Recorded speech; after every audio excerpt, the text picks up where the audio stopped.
Wooting had actually been contacted by me to have them send over their new keypad for me to try out. I had to pay for shipping and the rest of the keypad. Okay, yeah, I just pre-ordered it like everyone else. But I have it right now and I want to tell you why this might be the first keypad I don't break. You see, every keypad I've owned before this had met the exact same fate. It would work fine out of the box, but then it would start to feel a bit off tapping bursts, triples, and streams. Eventually, I'd figure out that it's double tapping, which turns into ghost tapping, and finally it just stops registering key presses unless you wiggle the stem fully actuated. Putting aside the torturous process of troubleshooting this, no, it wasn't the switches but the keypad itself. More specifically, the hot swap sockets. Turns out the way these sockets work is that if you imagine two leaf springs pinching together in each pinhole, these metal prongs pinch the switch pins to make contact. Now, with enough abuse, this pinching force becomes weaker until you have to jiggle the switch around to have it complete the circuit. Unfortunately for me, I didn't realize this until I killed 5 more keypads, and each time they died, they lasted a fraction of the time the previous one did. Let's just say one of them started double tapping within 2 hours of playing. Can you believe that? 2 hours of playing, 2 hours.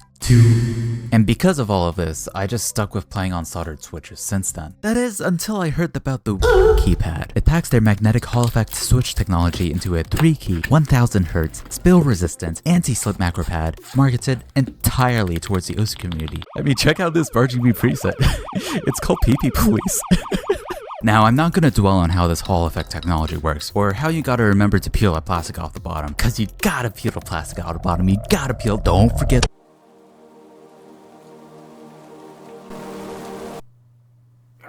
There are some things I want to say about the keypad though. The lacquer switches?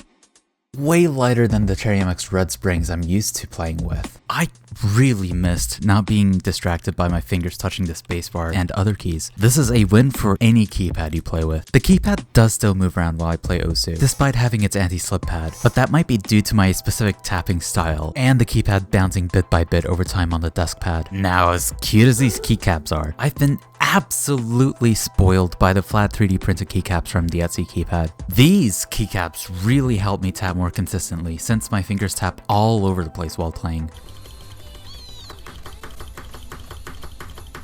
Tapping on a concave surface just distracts me. There's also how my keypad now has marks around the bezel surrounding the keycaps. That's unfortunately from me trying to use a screwdriver to take out the switches.